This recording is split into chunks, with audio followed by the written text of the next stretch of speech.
So my name is indeed Simona Petkova. I am originally from Bulgaria. In the last 5 years, I have been working in the European Commission and more specifically in the Directorate-General for Education, Youth, Sport and Culture. This is where I joined and I started working on digital education right away. For me, my academic background is actually in media, sociology and media policy, but I have always been very passionate about the empowerment of young people and equal life opportunities, and this naturally led me to education. So the Digital Education Action Plan, it's the key strategic policy framework of the European Commission when it comes to the digital transformation of education and training. Our goal and our motivation and our aim with the action plan is actually to promote innovation in education, but also effective, inclusive, and high quality digital transformation in education across the EU. The action plan, it has a duration of 7 years, so it's from 2021 until 2027, and it has a cross-sectorial and lifelong learning approach, meaning that we are looking at the different sectors and levels of education, and we also look into the lifelong learning perspective of upskilling and reskilling. The action plan was actually launched by the Commission in a very peculiar time in September 2020. So its launch, but its also preparation were very much affected and impacted by the COVID-19 crisis and the pandemic, which on its side led to really unprecedented use of digital technologies for education and training. Nevertheless, it's really important to stress that with the Digital Education Action Plan, we are looking and we are taking into consideration the lessons from the crisis, and we are building on this towards the long-term, effective, and sustainable digital transformation of education in the long term. This is a response to the COVID-19 crisis, but due to its duration and due to the importance of the topic, we are really looking in a very long-term perspective in this regard. With the Digital Education Action Plan, our goal is really to support European education and training systems in their journey. And it's really important here to say that at the EU level, we work under the principle of subsidiarity, which means that each member state is responsible for its education and training system. At EU level, we can propose, we can recommend, we foster cooperation. We, of course, provide funding, such as through the Erasmus Plus program, but really our role here is in complementarity to member states. Nevertheless, we are very committed to support member states and all different stakeholders that are involved in the digital education ecosystem. We're very much aware that when we talk about digital education, the broad and the range of stakeholders is really actually vast. We have not only policymakers, we have, of course, civil society, we have teachers, we have educators, we have also the private sector, we have the edtech companies that are becoming more and more. So really there's a very large stakeholder group to cater to. And the Digital Education Action Plan, due to its very ambitious approach, it puts forward an integrated approach towards digital education. So we look on one side through its first priority on the creation and supporting a high-performing digital education ecosystem, meaning that all the necessary preconditions are in place for digital education to take place, such as connectivity, infrastructure, digital devices, digital content, teacher training, etc. And also, apart from the ecosystem, we are supporting the development of digital skills and competencies from basic to advanced. And as I said, in a lifelong learning perspective. These are the two main priorities. We have a horizontal one, which is an equally important one, contributing to the integrated approach. And this is the need to foster and support cooperation and exchange across our different stakeholders that I mentioned before. And the main instrument fostering and putting forward and supporting this priority is actually our flagship initiative called the Digital Education Hub. So the Digital Education Action Plan, as I said, was adopted in September 2020, but we started its full implementation in the beginning of 2021. So we are indeed going towards the end of the second year of the implementation. And I have to say, it has been really intense. We have worked a lot and we are very happy with what has been achieved even though we are not even in the middle of the action plan implementation. We are only towards the second year. Maybe it's important to mention that under the two priorities that I mentioned before, we have overall 14 actions that are being implemented for the duration of the 7 years. And already in the first and the second year, we've achieved really big milestones that we're very happy to share and to build on to. For instance, already last year in 2021, we launched a new self-reflection tool for teachers called Selfie for Teachers, which allows educators from primary and secondary level of education to self-assess their digital skills and competencies, and this way to see where there's areas for improvement, where they would need further support, and in this way to really feel more confident and more comfortable and knowledgeable in the use of digital technologies in the education process. Secondly, we are very happy that in the last 2 years, digital is now streamlined in the Erasmus Plus program.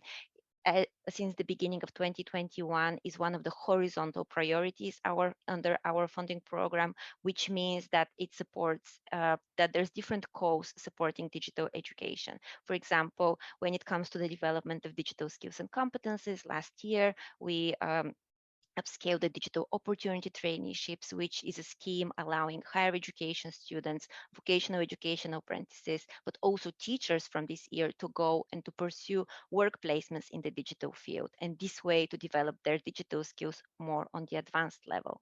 Additionally, we are also supporting the broader digital transformation plans of education and training institutions, again through the Erasmus Plus program. Ever since the last year, under the cooperations projects, we offer these opportunities for interested education and training institutions to actually further work on this.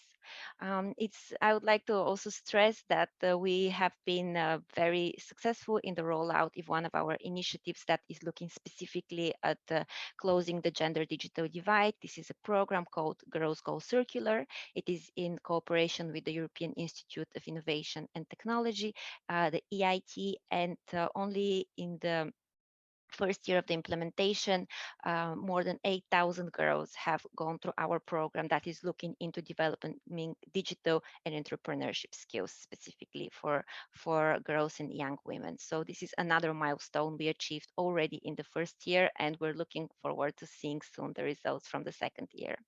Very briefly, I would like to also mention that we have been working very hard towards the implementation of two very important actions that are targeted specifically at teachers, namely guidelines for teachers and educators on one side, on the ethical use of artificial intelligence and data in education and training, and on the other side, on tackling disinformation and promoting digital literacy. Already last year, we established two expert groups. So we had a call, and we were very happy to have a huge interest of experts across the Europe wanting to support us in the development of the two different sets of guidelines. We are towards the end of this specific action. Very soon in October, specifically the two sets of guidelines for teachers will be launched by the Commission, and we were very happy to have the opportunity to work on this with these experts in the last more than 1 year. And let me highlight one last very important point of the progress of the Digital Education Action Plan, and this is the launch of the Digital Education Hub. This happened earlier this year. Since June, especially the community of practice of the Digital Education Hub has been open, and it's open for registration, and it's also already running some of its activities of community building. We find the Digital Education Hub as an very important space for cross-sectorial cooperation, which brings policy, academia, private sector, civil society, teachers, educators to discuss specifically topics on digital education and to exchange. So I would like to encourage all of you to go and check it and to register if you're interested and join the community. Any shift can be really challenging. And when it comes specifically to digital transformation in education and training, this is not something that can happen overnight. I mean, we saw with the COVID-19 crisis that in the span of a few days, ministries of education had to turn into emergency modus of distance online learning. And how, nevertheless, this was a very rich experience. This was a very enlightening experience, a very challenging one, but we should not consider this an effective digital education. Instead, there is a need for a long-term integrated approach towards the topic. There is also a need for investments that are being coordinated with reforms that complement and really build this digital education ecosystem and effective transformation. And I have to say that in our exchanges with member states, we see a very increasing and very good understanding of how important investing and thinking and reforming in this regard is. Just maybe to mention that as part of the Recovery and Resilience Facility, so the main EU instrument to address the aftermath of the COVID-19 crisis, member states in their national recovery and resilience plans have envisaged more than 25 billion euro to be invested in digital education and skills. And this is unprecedented amount of money. And we see that member states really would like to invest and to develop further their capacities in this regard. Nevertheless, as I said, COVID was really a game changer, and things are changing very, very swiftly. And we therefore believe it's good to have a very good diagnosis of what is going on at member states and how we can support them further. And as you said, in our later work. And in view of this, last year we launched an initiative called a structured dialogue on digital education and skills. This is a very high level initiative that for the first time calls for looking at digital education beyond the remit of the education ministries. This means that we are actually leading a series of bilateral meetings with all member states focused on a whole governmental approach. We're not discussing digital education only with the ministries of education, but also with ministries of telecommunications, of infrastructure, of finance, of economy. So we really understand better what the state of play is, what are the gaps, what are the challenges, what are the needs. This is a 1-year process, this structured dialogue. And in the last months, we have had bilateral meetings with 16 member states. In the next month and a bit, almost 2 months, we're going to meet the 11 that are remaining. And on the basis of these bilaterals, our goal is actually to develop 2 council proposals for council recommendations. So this is the soft law we have in education at European level. One of these council recommendations will be on key enablers on digital education. So what are the prerequisites? What is needed to ensure that digital education actually takes place effectively and it's running in an effective manner? So all the gaps or the challenges that need to be overcome as it relates to infrastructure, to content, to devices, to teacher training. So this is on one side, the one council recommendation, and the other one is improving the provision of digital skills. Of course, we are, as I said, we have a very broad range of stakeholders. In this specific structured dialogue, we're talking mainly to member states. Nevertheless, now we are actually consulting on our proposal for these 2 policies, soft policy measures, through what we call feedback on calls for evidence. We have now published on our website the reasoning for this upcoming work that is going to look at exactly what is needed to support the shift in digital education, how to make it less challenging. And then these calls for evidence are now open for feedback actually until the 16th of September. So digital citizenship and being digitally literate is an extremely important part of our vision in education and training, but more broadly on the digital portfolio of the European Commission and the digital strategy. Last year, the Commission adopted the vision for the digital decade, so where we would like to take Europe by 2030, what we would like to see when it comes to digital transformation. And a key element of the targets under this digital decade, or what we call the digital compass in this case, is actually that by 2030, there would be at least 80% of the European adults having at least basic digital skills, meaning that they are using digital skills in digital technologies in a confident manner, in a knowledgeable manner, and that they are also safe online. And in our portfolio, through education, we see that this is an extremely important topic, and that education is actually a key driver to achieve those goals in digital skills and becoming a digital citizen. This is one of the reasoning behind this upcoming proposal for council recommendation on improving the provision of digital skills and competencies.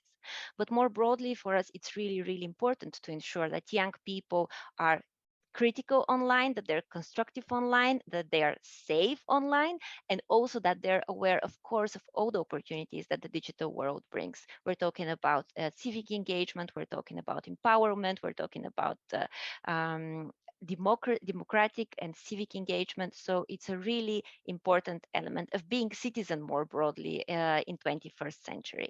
And on our side, we have a lot of initiatives that support different elements of digital citizenship. For instance, through Erasmus Plus, but also the European Solidarity Corps, so our program that is looking more at the youth side, so people who are not necessarily in a formal education anymore. There's a number of projects that are supporting different elements of being digital citizen. For instance, promoting media literacy, digital literacy, online safety, tackling disinformation, which is an extremely important issue ever more so now. So for instance, just to maybe mention a few figures, through Erasmus Plus in the last programming period, so between in the last 7 years, there were more than 241 million euro in projects that were supporting the development of those skills among young people. Only for 2021, 190 projects in the field of media literacy and tackling disinformation have actually been funded.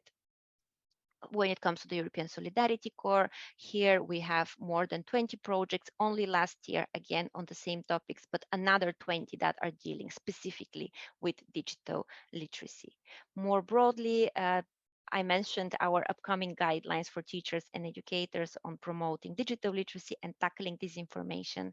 And this will be an extremely important instrument for us to provide support to teachers to address these issues that are not necessarily always very clear to them, or they feel very confident. It's a very dynamic field. And sometimes they need support, they need a bit of a guidance, if I may, in actually addressing those issues in the classroom, because sometimes they're also a bit more controversial, a bit more sensitive. So with our upcoming guidelines in October, we are actually going to provide hands-on tips, practical examples, pedagogical approaches will be suggested on how to address disinformation, how to address conspiracy theories, all different important elements that are needed to be a digital citizen nowadays. And maybe just the last point to mention that beyond the field of education and training stricto sensu, more broadly as part of the digital policies of the Commission earlier this year, we updated our Better Internet for Kids strategy, which is a very important strategy that looks into the role of young people in the digital world, of course, for them to be safe, to be secure, to have, but also a very strong element of empowerment. Empowerment and also active participation in the digital world are very important elements under the strategy that looks more broadly at children beyond education and training.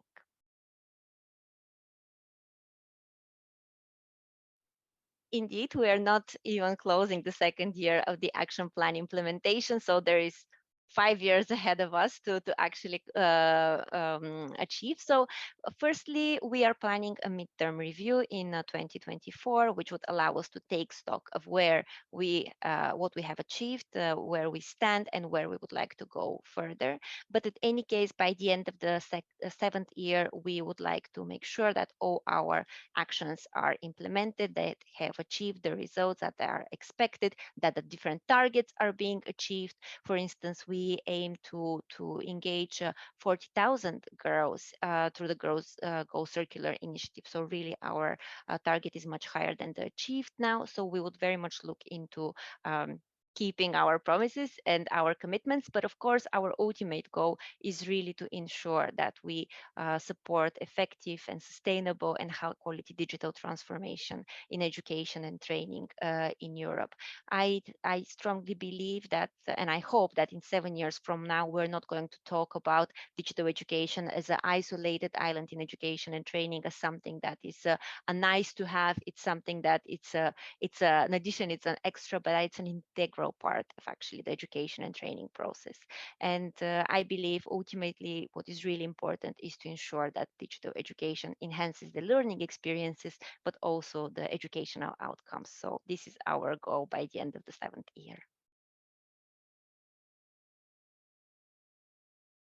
I think it really depends on what part of the future we're talking about, but I have to say that for me, there's a few really important values that I think we should really ensure that remain in education for any point of a time. And the first one is that education of the future and education of the present should always be of high quality and inclusive. Everyone should be able to access it. It should be available for all. It should also lead to the respective learning outcomes. It should also be innovative, in my opinion, the education of the future, even more so than now. We should be able to foster this entrepreneurship mind among young people, this innovativeness. It should become deeply rooted in the process. And it's very also important that education keeps up with its time, so it keeps being innovative over time, and to promote innovation itself. And last point, I think education should be inspiring.